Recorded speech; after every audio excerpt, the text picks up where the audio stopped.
Everyone, ये है basic calculation series की वीडियो नंबर 19, जिसमें हम सीखने वाले हैं कि आप रेशियो एंड प्रपोर्शंस को कैसे सॉल्व करोगे। इस वीडियो में हम कवर करेंगे कि सिंपलेस्ट फॉर्म क्या होती है, रेशियोज़ में सिंपलेस्ट फॉर्म कैसे निकालोगे, कैसे रेशियोज़ को डिवाइड करोगे, कैसे हम रेशियो को कंपेयर करते हैं, प्रपोर्शन क्या होता है और उनसे रिलेटेड कुछ क्वेश्चंस। इस वीडियो से पहले एक बार basic concept video ratio and proportion क्या है, उसका बेसिक कॉन्सेप्ट क्या है वो ज़रूर देख लेना। उसके बाद ये देखना तो ज़्यादा अच्छे से समझ में आएगा। तो स्टार्ट करते हैं। तो पहला क्वेश्चन है आपके पास कि आपको रेशियोज़ को सिंपलेस्ट फॉर्म में कन्वर्ट करना है। तो सिंपलेस्ट फॉर्म क्या होती है? ऐसी फॉर्म जिसमें हम रेशियोज़ को डिवाइड करते जाए सेम टेबल से और हमें ऐसा नंबर मिले जो फर्दर डिवाइड नहीं हो सकता है। जैसे मान लेते हैं फर्स्ट क्वेश्चन है आपका 6 और 6:10। तो 6/10 लिखेंगे हम इसको। अब मैं देखूंगी कि ये दोनों नंबर्स किस कॉमन टेबल में आते हैं, किसकी टेबल में 6 भी आता है और 10 भी आता है। तो मुझे पता है 2 की टेबल में 6 भी आता है और 10 भी आता है, तो 2 से मैं इसको कट करूंगी, इसको भी और इसको भी।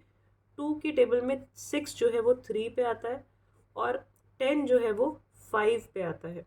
तो इसका आंसर हो गया 3/5। तो इसको मैं लिख सकती हूँ, इसकी सिंपलेस्ट फॉर्म हो गई 3/5। नेक्स्ट क्वेश्चन देखते हैं। 75:125। सिमिलरली 75/125 लिखेंगे। अब ऐसी टेबल सोचो जिसमें 75 भी आता है और 125 भी आता है। तो 5 में आता है, इससे और आगे बढ़ते हैं, क्योंकि 5 से अगर हम कट करेंगे तो हमें मल्टीपल टाइम्स कट करना पड़ेगा। मैं वो भी करके दिखाती हूँ। आप किसी बड़ी टेबल से, अगर आपको कोई बड़ी टेबल आती है और उससे आपको लग रहा है ये दोनों कट हो रहे हैं, तो आप वो भी कर सकते हो डायरेक्टली। तो ध्यान से देखना दोनों तरीके। सबसे पहले ये 5 से कट हो रहा है दोनों, क्योंकि पीछे देखो यूनिट डिजिट 5 है। तो मैं देखती हूँ कि 5 से जाएगा 5, 1 is 5 एंड 25, 5 5 ज़ा 25।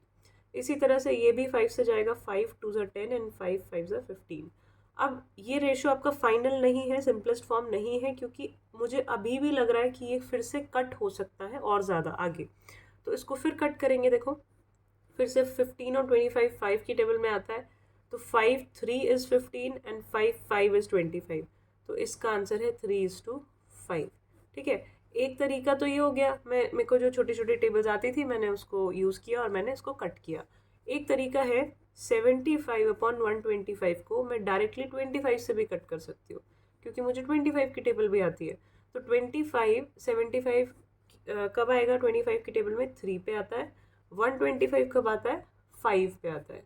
तो आपका आंसर आ गया 3:5। आपको एक ही बार कट करना पड़ा और यहाँ पे आपको 2 स्टेप्स में, तो 2 3 जब तक कैंसिल हो रहा है उतनी बार काटो। जब कैंसिल होना बंद हो जाए, इस फॉर्म को कहते हैं सिंपलेस्ट फॉर्म।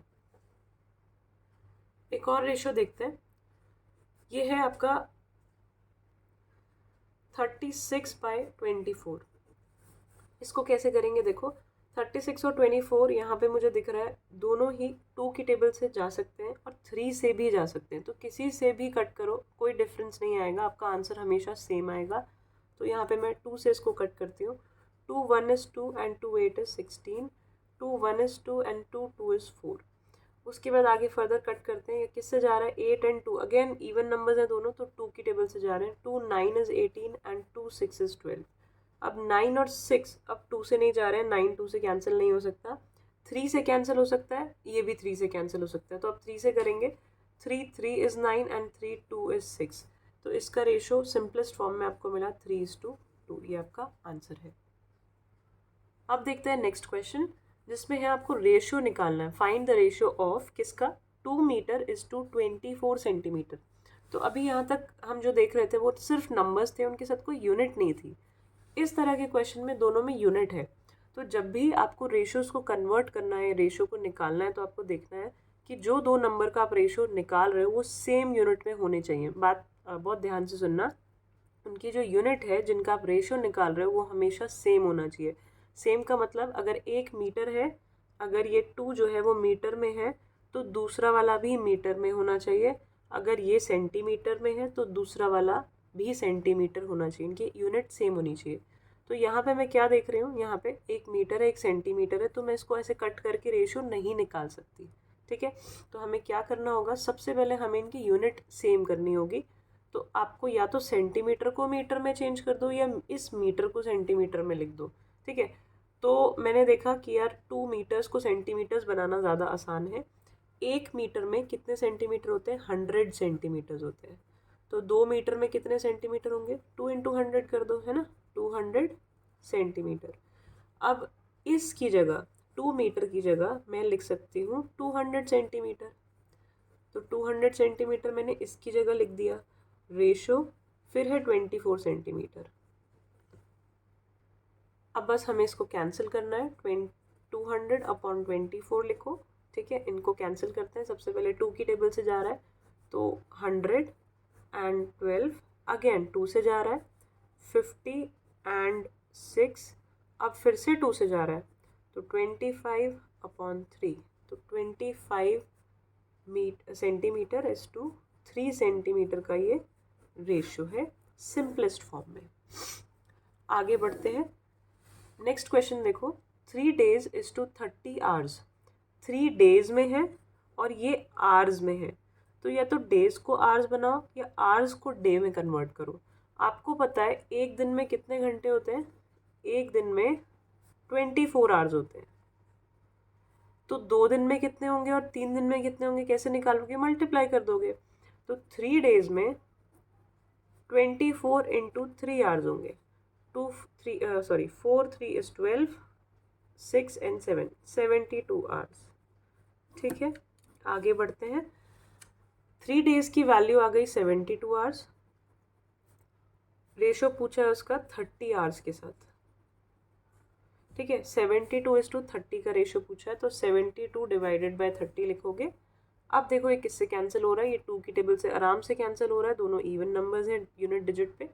तो ये होगा आपका 36, ये होगा आपका 15। अब 36 और 15 दोनों 3 की टेबल से जा रहे हैं तो 3 1 is 3 and 3 2 is 6, then 3 5 is 15। तो 12:5 यहाँ पे मुझे रेशो मिल गया है किसका, 3 days 30 आवर्स का रेशो है। 12 आवर्स हाँ आवर्स में हमने कन्वर्ट किया था, 12 hours is to 5 hours. I hope ये समझ आया होगा। अगले टाइप ऑफ क्वेश्चन देखते हैं। इस क्वेश्चन में हमें डिवाइड करना है ₹840 को बिटवीन अमित एंड तान्या। तो आपको 840 रुपीज़ है आपके पास टोटल, उसको 2 लोगों के बीच में बांटना है, अमित और तान्या के बीच। किस रेशो में, इन द रेशो 5:7। इसका मतलब क्या है कि एक लड़का है अमित और एक लड़की है तान्या, जिसके बीच में 840 रुपीज़ को हमें डिवाइड करना है किस रेशो में, 5:7। एक बात ध्यान रखना कि रेशो को पढ़ते टाइम जो नाम पहले लिखा है वो पहला रेशो उसी नाम का होगा, ठीक है। यानी 5 पहले है और अमित पहले है तो 5 पार्ट जो है यानी 5 रेशो जो है अमित के लिए रिप्रेजेंट कर रहा है, और तान्या के लिए, तान्या बाद में लिखा है यानी बाद वाला नाम बाद वाले रेशो को रिप्रेजेंट करेगा। तो तान्या को 7 पार्ट्स देने हैं और अमित को 5 पार्ट्स देने हैं।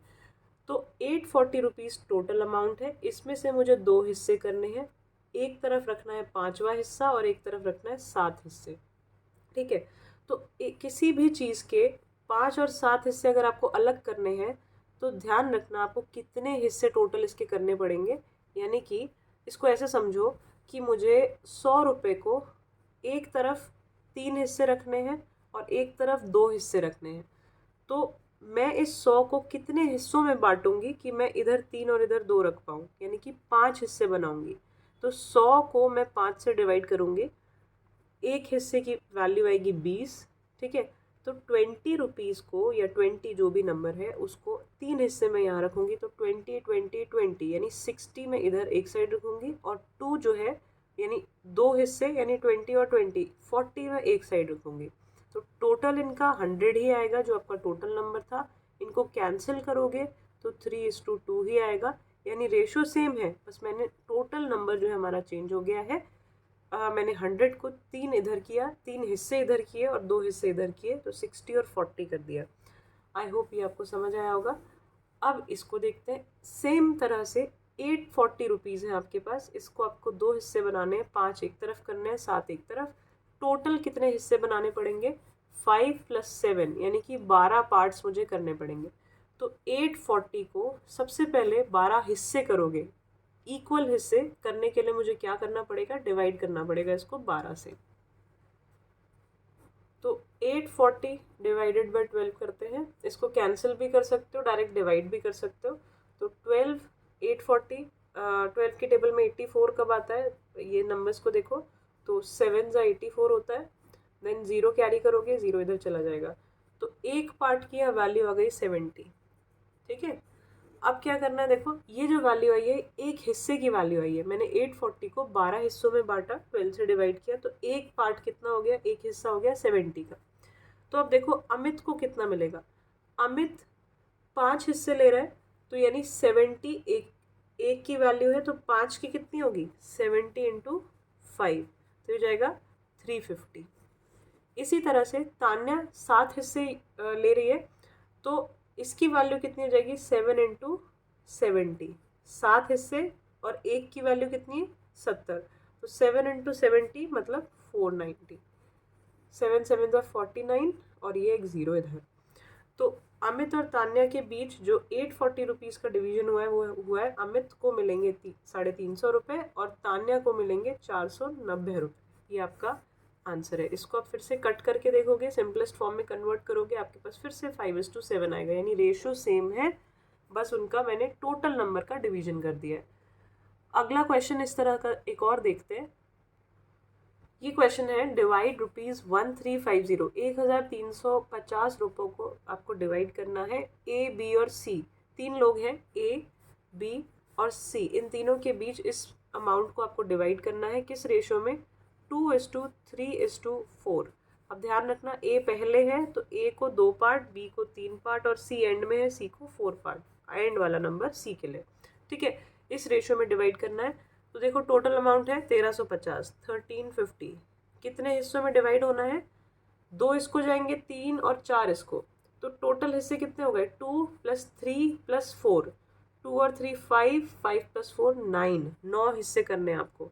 तो आप 1350 को सबसे पहले 9 से डिवाइड करोगे, जिससे मुझे ये पता चले कि एक हिस्से की वैल्यू कितनी है। ठीक है, तो डिवाइड करते हैं, 1350 डिवाइडेड बाय 9, 9 1 इज 9, देन 4 बचा है, 5 कैरी करोगे, 9 5 इज 45, 0 बचा है, 0 यहाँ पे आ जाएगा। ठीक है, तो एक पार्ट की वैल्यू हो गई 150। अब बहुत इजी है, ए को कितनी वैल्यू मिलेगी, ए को 2 रेशोज मिल रहे हैं, तो 150 × 2 कर देंगे, कितना हो जाएगा 300, यानी इसको टोटल 300 रुपये मिलेंगे। 3 पार्ट की वैल्यू, एक 150 है, तो 150 × 3 कर दो, इसको कितने पैसे मिलेंगे 450।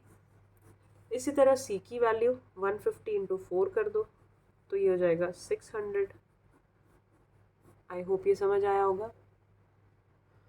नेक्स्ट टाइप ऑफ क्वेश्चन है, आपको दिया है A:B जो है वो है 5:2, यानी ए और बी का आपस में रेशो 5:2 है, बी और सी का आपस में रेशो 6:5 है। आपको निकालना क्या है, A:C, ए और सी का रेशो निकालना है, या ए, बी और सी तीनों का एक साथ रेशो निकालना है। कैसे करोगे, ध्यान से देखना है इसको, ये बहुत काम आती है क्वेश्चंस में। तो आपके पास 3 लोग हैं, ए, बी और सी। ए और बी का आपस में रेशो है 5:2, तो ए के नीचे लिख लो 5 और बी के नीचे लिख लो 2। इसी तरह बी और सी का रेशो है 6:5, तो मुझे इन दोनों का भी रेशो पता है 6:5, और मैं इसको इसी के साथ नहीं लिख रही हूँ, अलग लिख रही हूँ। 6:5 बी और सी का रेशो है। अब ध्यान से देखना, आपको निकालना है A:C का रेशो। तो आप ऐसे नहीं लिख सकते हो, ध्यान से सुनो, नहीं लिख सकते हो ऐसे कि आपने देखा ए का 5 है और सी का भी 5 है, तो 5:5, ये गलत है, इस तरह नहीं करना है। आप देखो बी के रेशो, ये एक अलग बात है, ये जो बात है ये रेशो, ये एक अलग रेशो है, और बी और सी का रेशो एक अलग रेशो है। आपको पहले इनको, इस ए को और सी को कंपेयर करने के लिए बी को सेम करना पड़ेगा। ठीक है, ध्यान से सुनो, ए और सी को कंपेयर करने के लिए पहले ये तो सेम होना चाहिए, तभी तो हमको ये पता चलेगा ए और सी का रेशो क्या है। तो बी इधर 2 है पहले वाले केस में, और इधर 6 है। सबसे पहले मेरा पहला काम भी, ये दोनों वैल्यू सेम होनी चाहिए। तो सेम मैं कैसे करूँगी, तो 6 को या तो 2 बना दो या 2 को 6 बना दो। तो मुझे यहाँ पे आसान लग रहा है कि मैं 2 को 6 आसानी से बना सकती हूँ। कैसे? मल्टीप्लाई बाय 3 करके। ठीक है, ध्यान से देखना, मल्टीप्लाई बाय 3 करेंगे तो ये 6 हो जाएगा, 2 3 जा 6 होता है। तो जब भी आप रेशियो में, जैसे फ्रैक्शन में होता है ना, एक अगर न्यूमरेटर में कोई चेंज करते हो तो डिनोमिनेटर में भी वही चेंज करना होता है, जिससे फ्रैक्शन जो है वो उसकी वैल्यू ना चेंज हो जाए। इसी तरह रेशियो में भी अगर आप एक तरफ कोई चेंज कर रहे हो तो आपको दूसरी तरफ भी वही चेंज करना होगा। तो यहाँ मैंने मल्टीप्लाई 3 किया तो यहाँ भी आपको मल्टीप्लाई 3 करना होगा इसी रेशियो में। ठीक है, इसको, इस रेशियो को तो मैंने टच ही नहीं किया, इसको तो छेड़ा ही नहीं है, सिर्फ इस रेशियो को मैंने, इस रेशियो की बात की है। इसको 6 बनाने के लिए मैंने मल्टीप्लाई 3 किया तो मुझे यहाँ भी मल्टीप्लाई 3 करना पड़ा। तो अब देखो नया रेशियो जो बना है A:B का, 5 into 3 is 15 is to 2 into 3 is 6, और ये आपका 6 और 5 पहले से था, तो देखो ये दोनों सेम हो गए। अब मैं लिख सकती हूँ A:C का रेशो, A 15 है और C 5 है, 15:5। अब इसको फर्दर कट कर सकते हो सिंपलेस्ट फॉर्म में, 15 और 5 कट होगा 3 से, 3 5 ज़ा 15, सॉरी 5 से, 5 3 ज़ा 15 एंड 5 1 इज़ 5। तो 3:1 आपका आंसर है A:C का। अब ये पूछ रहा है A:B:C भी बताओ, यानी तीनों का एक साथ भी बताओ। तो तीनों का एक साथ ऑलरेडी आ गया है, A है 15, B है 6 और C है 5। तो 15:6:5 इसको हम कैंसिल नहीं कर सकते क्योंकि कोई भी ऐसा नंबर नहीं है जिससे तीनों कैंसिल हो जाए। ठीक है, 15 5 कैंसिल हो सकते हैं, 5 और 15 और 6 कैंसिल हो सकते हैं, लेकिन तीनों एक साथ कैंसिल नहीं हो सकते, इसलिए इनको, ये सिंपलेस्ट फॉर्म ही है ऑलरेडी, तो ये आपका आंसर है। नेक्स्ट क्वेश्चन देखते हैं, ये है प्रपोर्शन से रिलेटेड। प्रपोर्शन का मतलब क्या होता है? दो रेशियोज का सेम होना, यानी अगर आपको कोई भी रेशियो दिया है, फॉर एग्जांपल मैं यहाँ थोड़ा सा आपको समझा देती हूँ पहले, कि अगर आपको दिया है 10:5 और आपको दिया है 6:3, दो रेशियो अलग अलग दिए हुए, आप इसको सिंपलेस्ट फॉर्म में कन्वर्ट करते हो, ये आता है 2:, ये आएगा 2:1। इसी तरह इसको कन्वर्ट करते हो, ये भी आएगा 2:1। तो जब दो रेशियोज की सिंपलेस्ट फॉर्म सेम आ रही हो, ऐसे रेशियोज को कहते हैं, ये रेशियोज प्रपोर्शन में है, यानी दो रेशियोज का इक्वल होना उसको प्रपोर्शनेट कहा जाता है। ठीक है, प्रपोर्शन में होना कहा जाता है। अब देखो, अगर आपको कोई भी दो नंबर्स, ऐसी दो रेशियो दिए हुए, पेयर ऑफ रेशियोज बेसिकली, ये एक रेशियो है, ये एक रेशियो है, और पूछा जा रहा है कि ये प्रपोर्शन में है या नहीं, उसको चेक करो। तो सबसे आसान तरीका है चेक करने का, इसको सिंपलेस्ट फॉर्म में कन्वर्ट करो। देखो 25 और 36 किस टेबल से कैंसिल हो रहे हैं? कोई भी ऐसी टेबल नहीं है जिसमें ये दोनों सेम टेबल में आते हों। 25 5 में आता है, 36 जो है 6 की टेबल में आता है, बट ये सेम टेबल में नहीं आते हैं। तो ये रेशो ऑलरेडी सिंपलेस्ट फॉर्म में ही है, 25:36। ये इसको कैंसिल करो, ये फर्दर कैंसिल नहीं हो सकते, ये हो गया 5:6। तो ध्यान से देखना, ये जो है इक्वल रेशोज नहीं है। जब मैं इसको सिंपलेस्ट फॉर्म में कन्वर्ट कर रही हूँ तो यही आ रहा है, इसको भी सिंपलेस्ट फॉर्म कर रही हूँ तो यही आ रहा है। तो basically they are not in proportion. ठीक है, ये साइन प्रपोर्शन का होता है 4 डॉट्स, ये नहीं लगाना है, they are not in proportion. इसी तरह एक और देखते हैं क्वेश्चन। इस क्वेश्चन में 22:33 एक रेशियो है और 42:63 एक रेशियो है। तो इस रेशियो को हम कैंसिल करते हैं। देखो ये जा रहा है, मुझे क्लियरली पता चल रहा है ये 11 की टेबल से कैंसिल हो रहा है। तो 11:2 इज़ 22 एंड 11:3 इज़ 33। तो ये रेशियो सिंपलेस्ट फॉर्म में आ गया। अब इसको कैंसिल करते हैं। 42 और 63 2 की टेबल में दोनों नहीं आते हैं। देखो यहाँ पे 3 है, यूनिट प्लेस ऑड नंबर है, तो ये 2 से डिवाइड नहीं हो सकता। अब 3 से चेक करते हैं, 3 से ये डिवाइड हो सकता है और ये भी हो सकता है। आप थोड़ा सा प्रैक्टिस करोगे ना, अगर डिवीजन की और सिंपलेस्ट फॉर्म में बहुत सारी चीज़ों को कन्वर्ट कर लोगे तो आपको खुद से पता लगने लगेगा कौन सा नंबर किस नंबर से कैंसिल हो रहा है। ठीक है, नहीं तो डिविजिबिलिटी रूल्स की एक वीडियो है मेरी, वो प्लीज़ देख लेना। डिविजिबिलिटी कैसे चेक करते हैं मैंने उसमें समझाया हुआ है, तो थोड़ा सा आपकी कैलकुलेशन और थोड़ी ईजी हो जाएंगी, जल्दी कर पाओगे आप। आगे बढ़ते हैं। 42 3 की टेबल में आता है, 3 1 इज़ 3 एंड 3 4 इज़ 12, और 63 आता है, 3 2 इज़ 6 एंड 3 1 इज़ 3। दोबारा ये कैंसिल हो सकते हैं। देखो 14 एंड 21 7 की टेबल में आते हैं, 7 2 ज़ा 14 एंड 7 3 इज़ 21। देखो सेम रेशियो आ गया है, 2:3 यहाँ पे भी और 2:3 यहाँ पे भी। तो मैं बोलूँगी कि 22:33 are is in proportion with 42:63। ये दोनों प्रपोर्शन में है। इसका आंसर है येस। आई होप ये समझ आया होगा। आगे और तरह के क्वेश्चन देखते हैं। नेक्स्ट क्वेश्चन हमारा है, अगर आपको दिया हुआ है इफ x इज टू 18, तो एक रेशियो दिया हुआ है x इज टू 18, ये प्रपोर्शन में है, दिया हुआ है कि दे आर इन प्रपोर्शन। ये 4 डॉट का साइन बताता है कि ये प्रपोर्शन में है। ठीक है, x इज टू 18 प्रपोर्शन में है 5:3 के। ठीक, तो आपको x की वैल्यू निकालनी है, यानी यहाँ पे क्या नंबर होना चाहिए कि ये प्रपोर्शन में हो। तो ध्यान से देखना, 18 x इज टू 18 इसके प्रपोर्शन का मतलब क्या है कि इन दोनों का जो डिवीजन है, यानी इसको मैं जब कैंसिल करूंगी सिंपलेस्ट फॉर्म, या इसको कैंसिल करूंगी तो दोनों सेम आएंगे। ठीक है, तो मैं क्या इस प्रपोर्शन को x/18 लिख सकती हूँ, बिल्कुल कैंसिल करेंगे न्यूमरेटर डिनोमिनेटर की फॉर्म में। इसी तरह से इसको मैं 5:3 लिख सकती हूँ। जब मैं इसको कैंसिल करूंगी तो जो आंसर आएगा और इसको कैंसिल करूंगी तो जो आंसर आएगा वो सेम होना चाहिए, है ना। तो क्या मैं इन दोनों को इक्वल रख सकती हूँ? बिल्कुल रख सकती हूँ। x क्योंकि प्रपोर्शन में है, तो बताया हुआ है आपको कि ये प्रपोर्शन में है, तो प्रपोर्शन का में होने का मतलब क्या है कि यानी इनका रेशो, ये दोनों का रेशो इसके रेशो के बराबर होगा। तो मैं x/18 को इक्वल रख सकती हूँ 5/3 के। ठीक है, इतनी बात समझ में आई। अब देखो, आपका ये नॉर्मल क्वेश्चन है, आपको x की वैल्यू निकालनी है। इस 18 को उधर भगाओ, x को यहीं पे छोड़ो, 5/3 अपनी जगह पर रहेगा, 18 उधर जाएगा, तो ये डिवीजन में है x के साथ, अभी उधर जाके मल्टीप्लिकेशन में हो जाएगा। ठीक है, तो x इक्वल्स टू 5/18/3। अब जो कटता है कैंसिल करो, 3 की टेबल से मुझे 18 कटता हुआ दिख रहा है, तो 3 1 इज 3 एंड 3 6 इज 18, तो x इक्वल्स टू 5/6 कितना होगा 30। तो x की वैल्यू आपकी 30 है। इसको चेक करते हैं, देखो कि मेरा आंसर ठीक आया है कि नहीं। तो आपको बोला गया था x इज टू 18 प्रपोर्शन में है 5:3 के। ठीक है, तो देखो कैसे चेक करना है। x की जगह पे 30 आ गया, 30:18, ये 5:3 है। इसको कैंसिल करते हैं, 30 को कैंसिल करो 2 से 15, और 8 को 2 से करोगे 9, फिर कैंसिल करो 3 से, 3 5 15 एंड 3 3 9। देखो 5:3 आ गया और ये भी 5:3 है। ठीक है, तो यानी 30 जो मेरा आंसर आया बिल्कुल ठीक है। ये सिर्फ मैंने चेक किया है कि मेरा आंसर ठीक है या नहीं। अगला क्वेश्चन देखते हैं। नेक्स्ट आपसे ऐसा भी पूछा जा सकता है कि आपको कंपेयर करना है कौन सा रेशियो जो है बड़ा है या कौन सा छोटा है।